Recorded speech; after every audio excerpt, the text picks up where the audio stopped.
What's good, YouTube? We are back with another video. I hope you guys are doing well, feeling blessed out there. Today's topic is going to be tightness versus weakness. It's a conversation that I hear all the time, honestly, on a daily basis. I myself am approaching 30, but a lot of my friends are a little bit older to even 10, 20 years older than I am. So very common, regardless of age, but specifically that 30 to 50 range and even older. It's a topic of conversation when you're encountering somebody or engaging with somebody. It's just like, feeling tired, feeling kind of locked up, or man, knees and my back, they don't just work like, they don't work like they used to. And it's just so repetitive that we don't even process it or realize how often we're saying it. It goes back into what I was just talking about in the previous video as far as like the spells that you're almost casting yourself. Is like, well, if you've been in a state of not moving for decades worth of time, and this is just the lens or what you continuously put out, like it's gonna only show itself on a regular basis.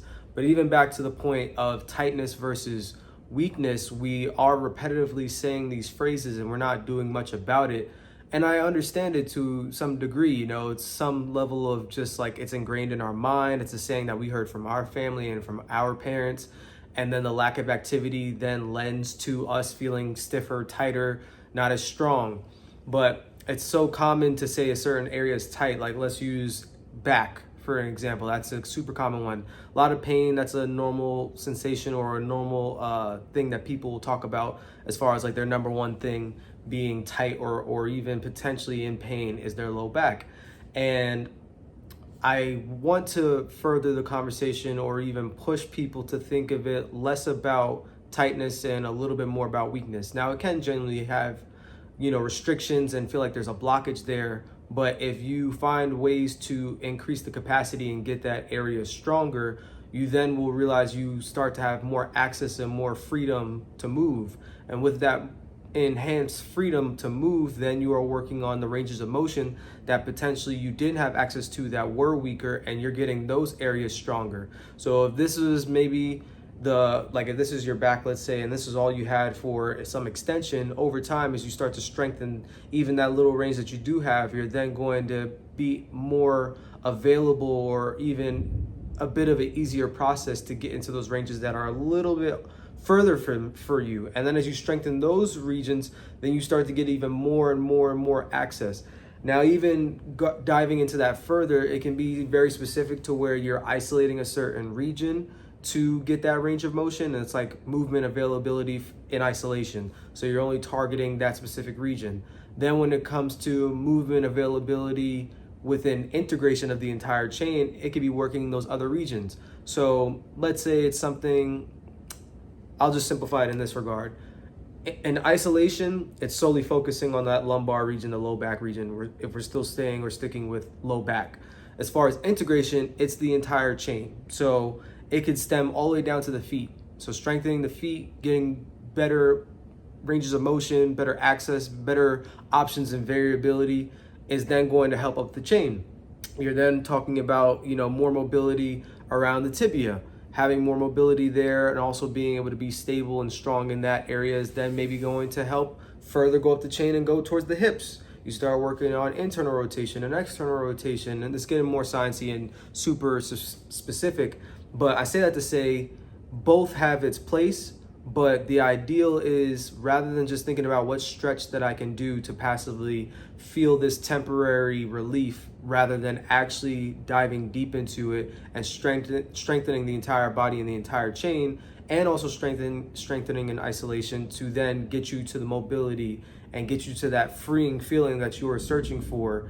So I say that to say, I want you to shift and look at it with a different lens of, okay, yes, stretching can be helpful, not even just for short term, but for long term, but also look at genuinely like all the other factors. And then this plays back into the countless amount of videos that I've mentioned as if you are that person that is feeling those sensations from week to week, month to month, year to year of feeling tight in certain areas, you gotta then peel back the layers and start looking at your lifestyle factors. Are you sedentary? Are you sitting all the time?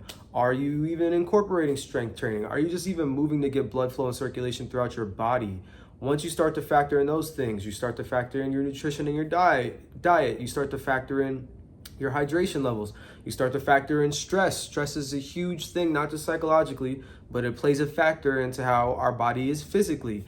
You start to encounter your sleep quality. All of these things play a role into how you're going to be moving and your movement quality and efficiency. So I say that to say, don't neglect the importance of strengthening. Same thing applies for, let's use ankle mobility. That's a very common conversation as far as having tight ankles or not having the ability to dorsiflex at the ankles, which is basically like if this is your foot and you're going this way, this is like plantar flexion where your heel is off the ground, dorsiflex is the other direction where your toes are coming up. So that ability to be able to bring the toes up or have that range of motion helps people get lower in their squat, if that's even something that is conducive or something that you desire towards your goals. But that is one thing where people will look instantly like, oh, okay, I need a band and I need to be able to do these gas pedals and things that you may hear in conventional rehab or therapy, which can be helpful, but they're not moving the needle as much. But the thought process will be, I need to do this 1,000 times a day or whatever the case is, or I just need to be able to pull and really get the stretch, even though the stretch is probably more for the Achilles, which is going to be the reciprocal muscle groups and the antagonist muscle groups, but whatever may have you.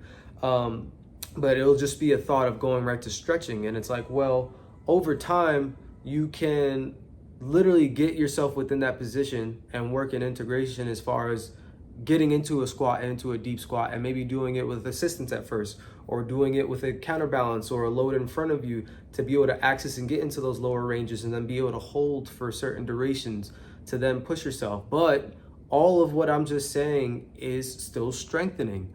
You still have a load. Even if it's your own body weight, it's still gonna apply some level of resistance, especially if you are intentionally pushing into that range. Obviously not to a point of pain, but if you are holding it for that duration, you then can progress and scale that.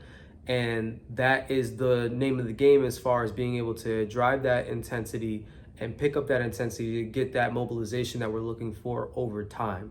So I hope that makes sense. I want you to really just look at it from a frame of mind of stretching is not the only way. It's not the only way you should look at it or go about it. You should definitely entertain the side of strengthening.